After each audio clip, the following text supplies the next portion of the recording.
Hello and welcome to the Hindu editorial discussion.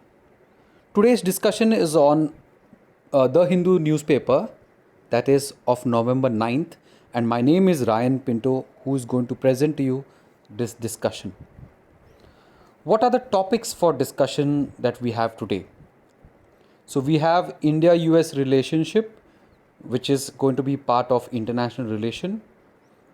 India and US election commission comparison. So we are going to compare India's and United States election commissions, which is again part of governance and polity. We are going to see ecology versus economics, part of environment ecology, and India and Maldives relation. So let's continue with the topics. For India and US relationship, why are we discussing this today? Context is we have Joe Biden, who has become the president elect.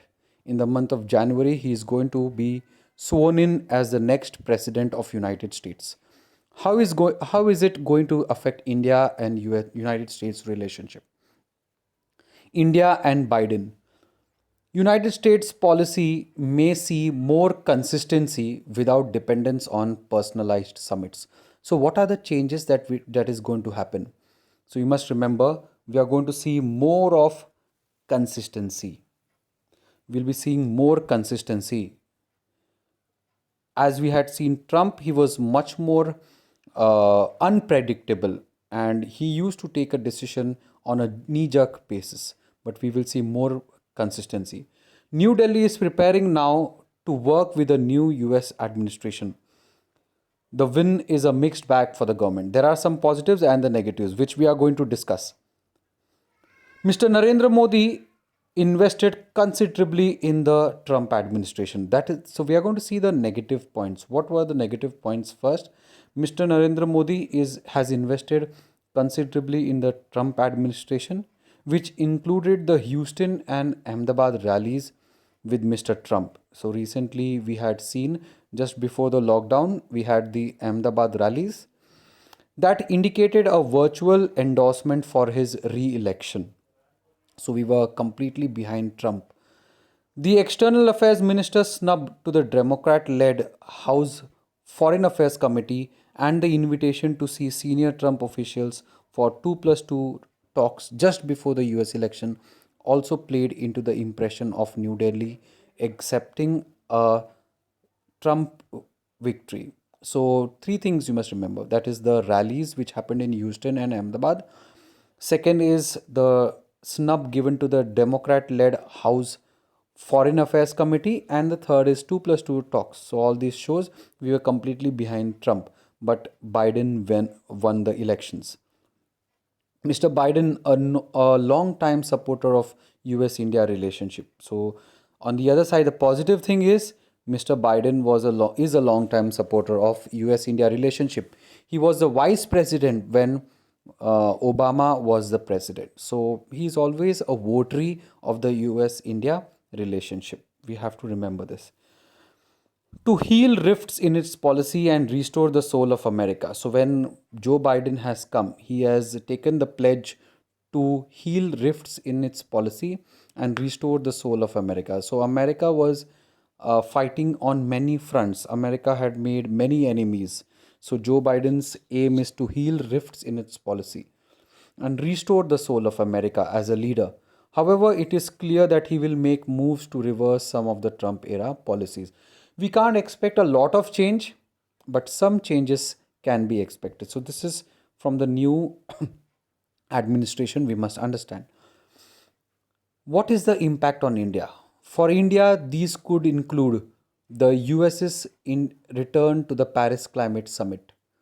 So, US had under Donald Trump gone out of the Paris Climate Summit.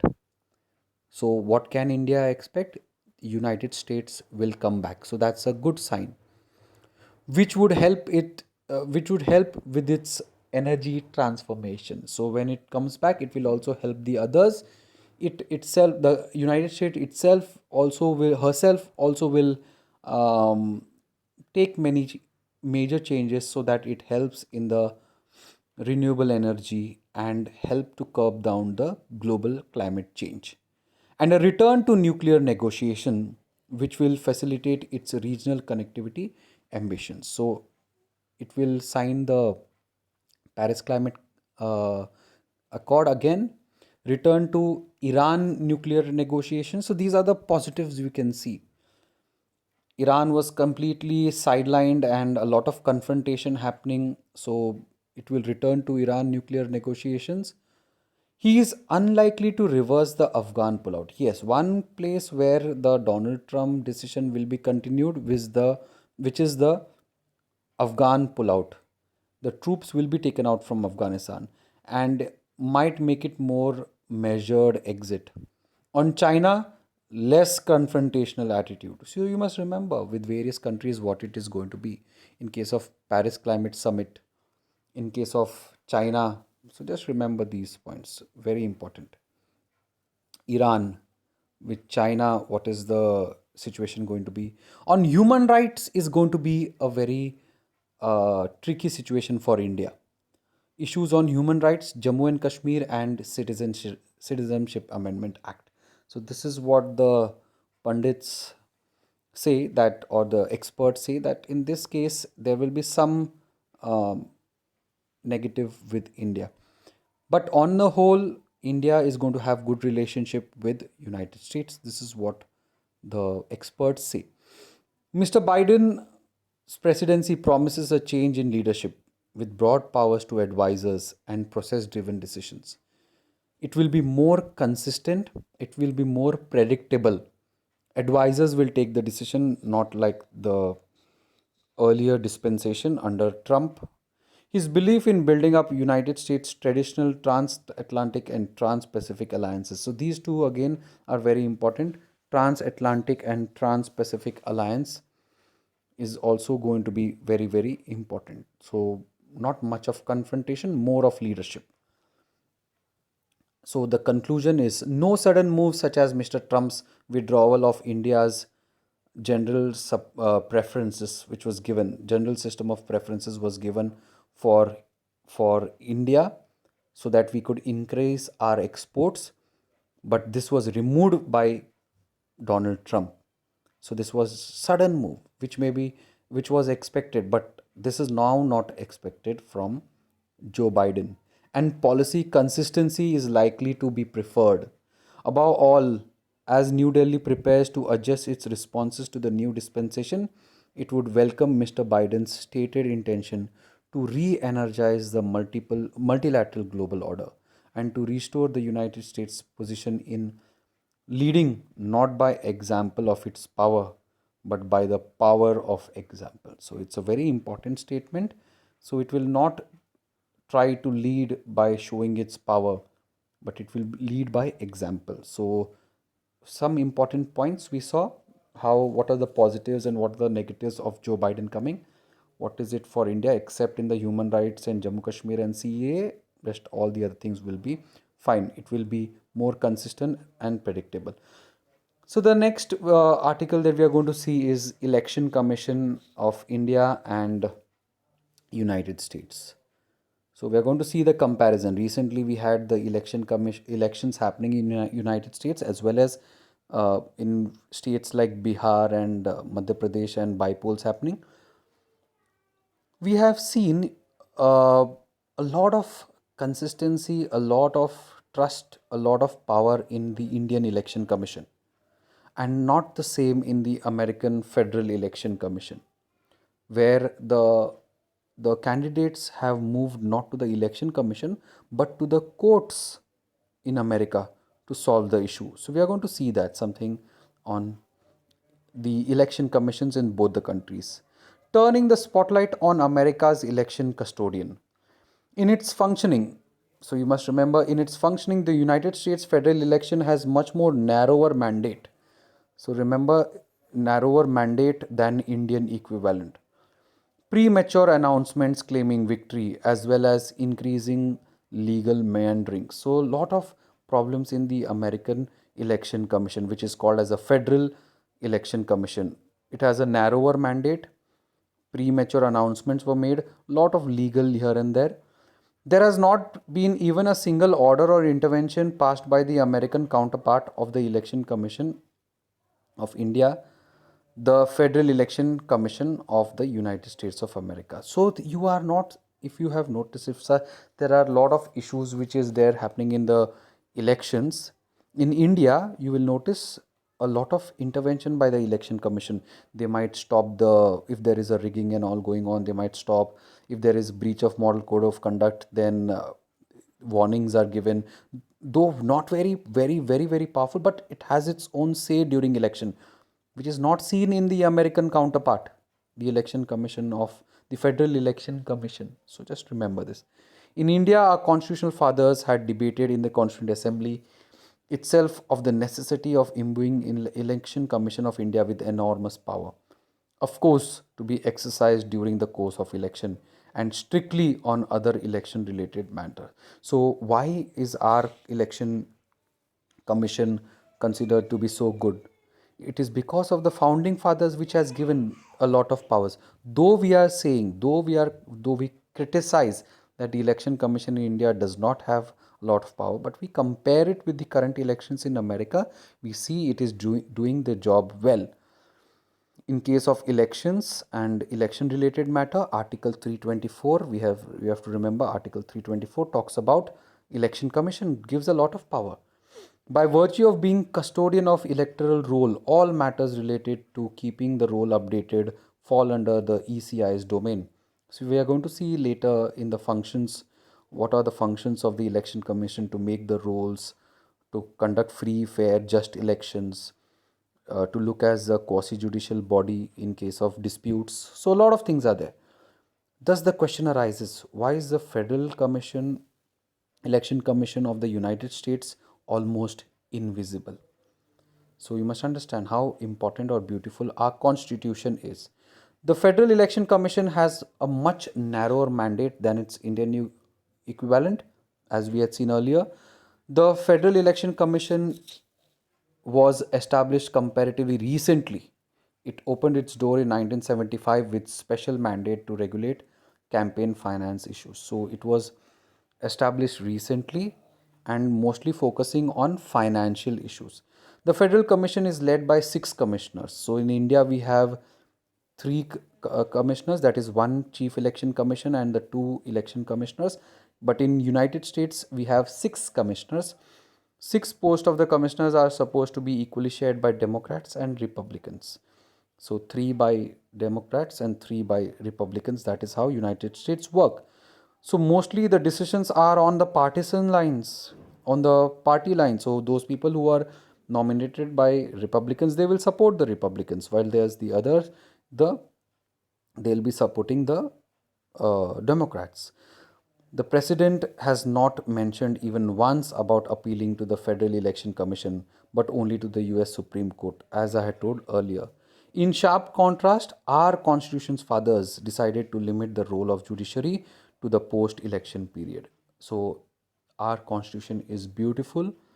Our founding fathers, headed by Dr. Babasaheb Ambedkar, Jawaharlal Nehru, Sardar Vallabhbhai Patel, and the others, played a great role in the constitution and made the election commission powerful and workable. Widening postal ballots. Another issue in the elections of United States, as well as a concern in India, is the widening postal ballot space. India would do well to take a leaf of the United States system's book when it comes to postal balloting. So in United States, most of the elections were through the postal ballots. We need to learn from them. In 2016 US elections, almost quarter of the votes were counted from postal and early balloting. In India, we have confined postal ballots to only few categories. In India, postal ballots are allowed only for government staff as well as the police or armed forces. Need to add more foolproof system. Yes, we have constraints of procedures, we have constraints of resources. For example, postal ballots to the Indian Army have at present to be sent to the central post or two, that is 56 APO. So there it has to be sent, but before they can reach the destination where our Jawans are stationed or returned to be counted, the small window of actual polling period gets over. So we have a problem of procedure. It has a lengthy procedure and a lot of issues which are present, and only postal ballot allowed for police or armed forces. So the conclusion is opposition parties protest for weeks and months by sitting on dharna, often blocking whole avenues. Elsewhere, the writer of the editorial, Naveen Chawla. So just to let you know, he was the former chief election commissioner, Naveen Chawla, a very famous personality. And he says elsewhere he has heard the beating of utensils by those who are disgruntled for up to half an hour in the evenings. And now the world is watching the turbulences in the United States. So what he points out is India is much more, Indian election commissions and Indian elections are much more uh, trustable and much more better than the others. In sharp contrast, ever since I first election in 1951 52 and every single election since, our political parties, losers and winners alike, have invariably accepted the results declared by the Election Commission of India, with the result that the baton has passed on a graceful and smooth manner. This is the beauty of our election commission, and this is a part of the GS paper 2 elections. The next topic is investments in India. It is on more on economics and investments, and currently we have lack of investments happening, which is leading to less employment and the companies closing down and hurting of the economy, which is decelerating. Let's see the investments situation. What can we do to increase the investments? The other day we had seen, to improve the economy, focus needs to be on opening up the economy and giving more skills to the laborers, etc. So we had seen that. Today we are going to focus on how can more investment come in. India must ensure regulatory certainty. We can't have sudden changes and sudden, questions and sudden answers and suddenly things changing. We can't do that. So India must ensure regulatory certainty while seeking to woo global investors. Global investors look at economies which are stable, which are predictable. Prime Minister Narendra Modi's recent address at virtual global investor roundtable. So recently there was a global investor roundtable where he stressed that the Indian country or the country offered benefits to a lot of people, a lot of investors, and the country will give returns with reliability, demand with democracy, stability with sustainability, and growth with a green approach. So, very nicely put it, like reliability, returns with reliability, demand with democracy, stability with sustainability, and growth with green approach. Growth with green approach, there is this next article which we are going to see, a very nice article by Jairam Ramesh on environment ecology. So it talks about growth with green approach. Dollar 1.5 trillion. So Narendra Modi also brought in the dollar 1.5 trillion national infrastructure pipeline and other public works projects which we have to woo the investors. We need more investments, and this is what we are offering.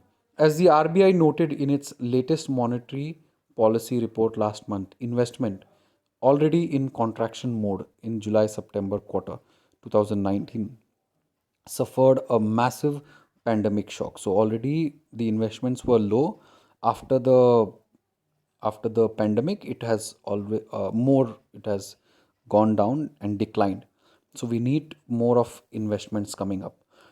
Fixed investment, which almost halved in the first quarter of the current fiscal, continues to face an uncertain outlook given the weak consumption demand and excess capacity in most countries. So fixed investments is reducing because of the demand which is less. So when the demand is less, the profits are not more, and production is not there. And why will the companies invest?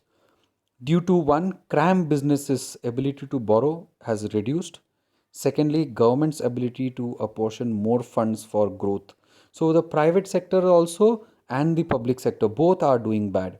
Both are not able to invest. So the you must remember we need more investment. Mr. Modi cited a 13% increase in FDI. So you have to just remember. So regulatory certainty is needed, and uh, the investors are the investors are hoping for better policies, better regulations, and stability in it. Mr. Modi, Prime Minister Modi, cited a 13% increase in FDI flows in the first 5 months. So that was a good thing. But out of the $27 billion which was received, three-fourths went to a single large telecom company, that is Geo. Mr. Modi is surely only too well aware that what investors crave most is regulatory certainty. So, again, this point comes out on regulatory certainty. So, that is why Narendra Modi has to do, the Prime Minister has to do, walk the talk. Prime Minister needs to ensure that his assurance of stability is buttressed by action that dispel investors' concern over flip flops. Tax claim against Vodafone. So where are the problems? Why there is some skepticism? Okay, it is because of the cases like the Vodafone, where we have gone behind Vodafone for asking taxes. Arbitration laws. Mr. Modi has his task cut out. Make sure that the investors see him walk the talk. So two main things is arbitration laws and tax claims, or attacking or going behind the investors. So that is what you have to understand. So we have seen another way of focusing on on the economy. So last time we had seen, when we were talking about the economy, how to revive it, we saw is it's by freeing up the economy and skilling up the economy. Today we spoke about the regulatory certainty. So another important article which we are going to see now is economy versus ecology. This article is written by Jairam Ramesh. So there is always a debate between what we need to focus on: economy to serve our poor, or ecology, which actually supports the economy. So there is always a debate in this. COVID 19, climate and carbon neutrality. In the post COVID 19 world, we should focus or make our efforts to ensure that G in GDP is not gross but green. Okay, so GDP means gross domestic product, but the writer is Jairam Ramesh. He is the former minister during the UPA government. He says put green rather than gross in the GDP. Even Narendra Modi also, we had just seen in the investors meet, has said growth with greenery. Okay, that's focusing on environment. History is divided into two periods: before Common Era, that is BCE, and Common Era, that is CE. But after the COVID 19, it will be before COVID 19 and after COVID 19. Ecological disequilibrium. More fundamentally, the pandemic reflects fundamental ecological disequilibrium. So, if you see the pandemic's effect on the economics, it's been very bad. India in the first quarter was minus 23.9% GDP, unemployment at its highest, migration of the laborers, etc., etc. A lot of things happened. Now, what was the main reason? One of the major reason to amplify this COVID 19, or the reason for this COVID 19, was our focus not on ecology but only on economics.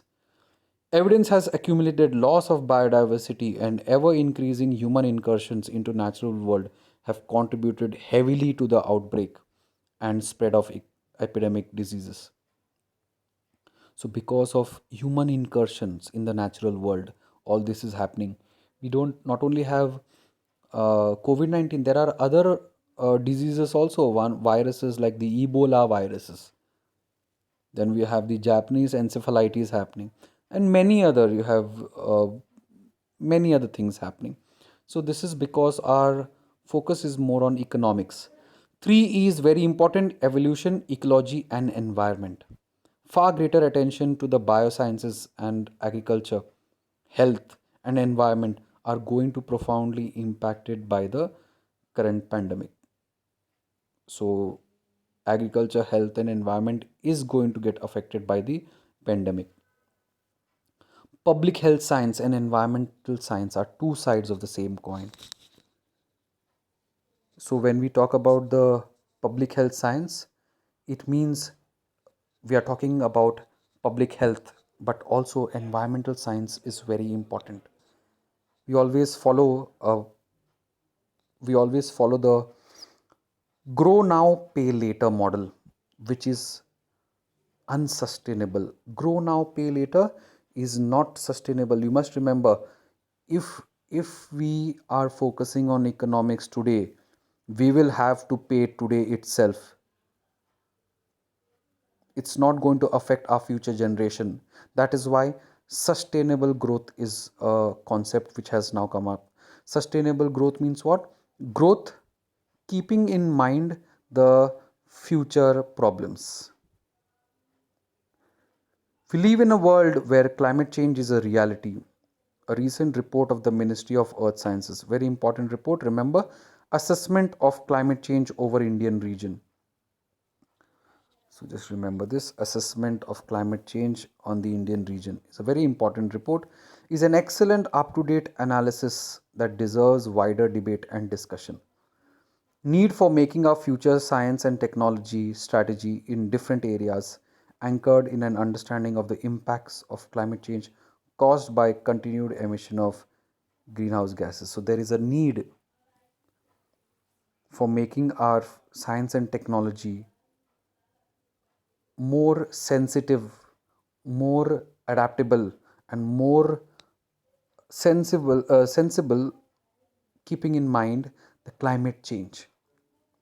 For what may be the solution at one point of time becomes a problem at another.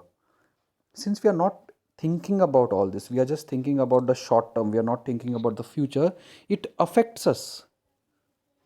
Just to give you an example, when we were talking about the CFCs, which was destroying the ozone layer, we took an alternative called as HFCs, hydrofluorocarbon, which would not affect the ozone.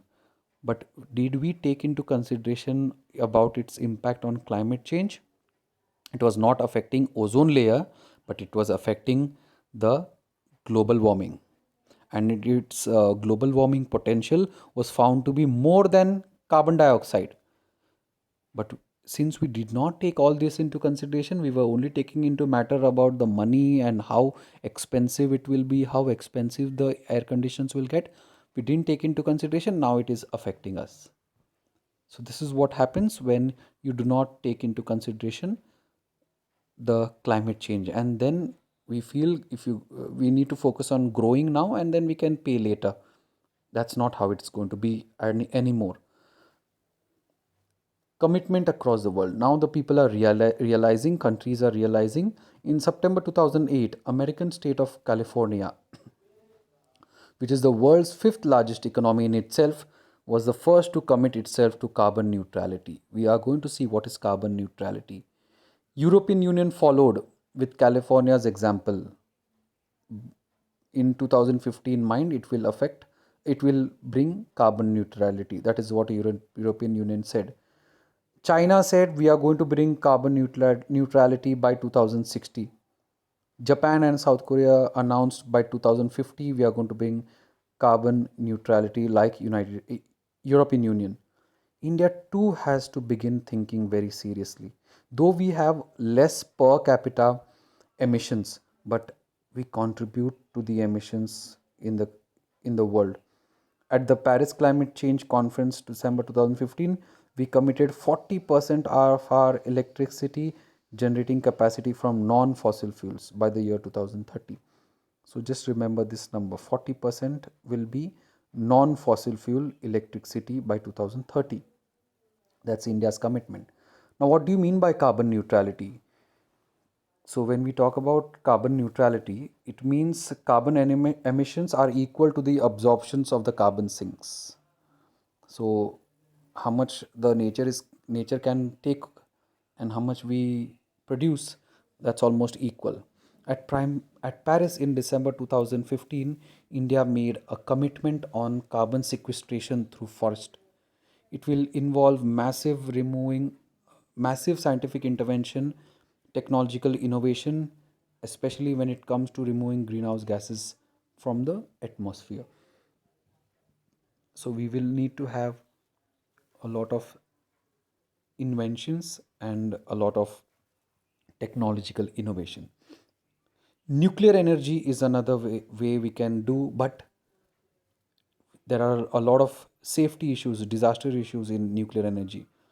There is simply no silver bullet waiting for human ingenuity to harness. Every solution being put forward these days, the most recent of which is what we are referring to as geoengineering, is riddled with complications.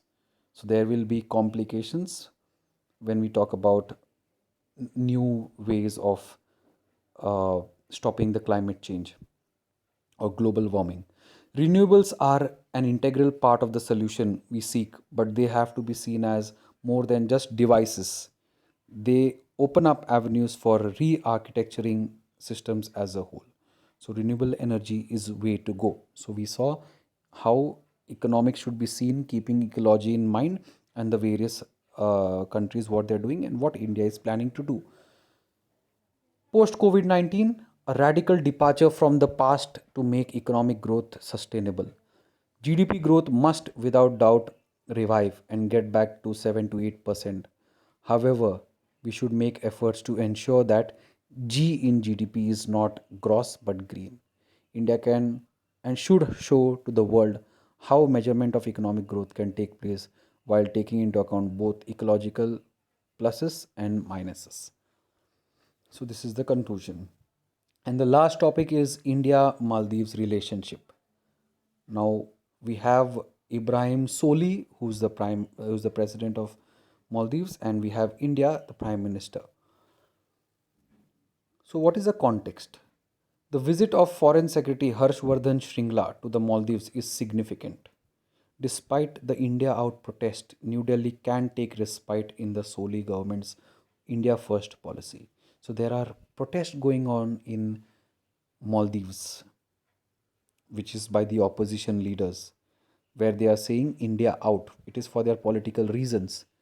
But Soli government, Ibrahim Soli, who's the current president, his policy is India first. Maldivian President Ibrahim Soli, bilateral cooperation, especially in the economic front, has become a model that New Delhi can adopt to make Prime Minister Modi's neighborhood first a success. So, Soli talks about India first, we are talking about neighborhood first. India and Maldives have had bilateral relation for centuries. Where is our relation good? First is technology. Second is Maldivian students come to Indian educational institutes. Patients are coming to avail the medical, or you can say health tourism. We have a liberal visa free regime, tourism. So all these are the positives between India and Maldives. Whereas India helped Maldives in 1988 when armed mercenaries attacked the Maldivian government to throw out President Mamun Abdul Gayoom. India sent its paratroopers and navy vessels under Operation Cactus to help the president. In 2004 tsunami, we helped them. That is, India helped them in the drinking water crisis recently.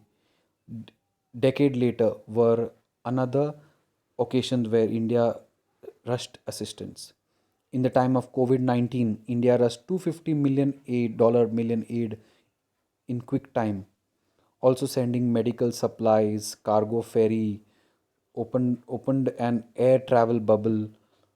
The first country to do all this in South Asia. It has promised more as and when required.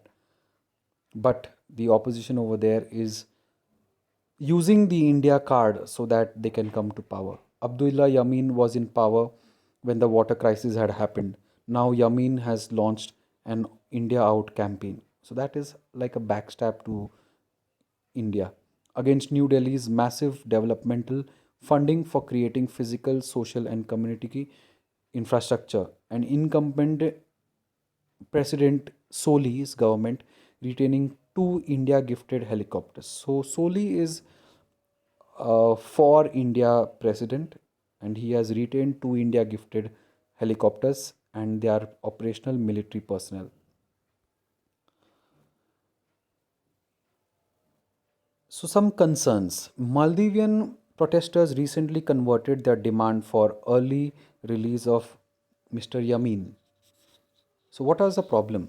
So, Mr. Yamin is given a 5 years imprisonment in the money laundering case, and the protesters wanted to remove this imprisonment from Mr. Yamin, but now it has turned to stop selling national assets to foreigners, implying India.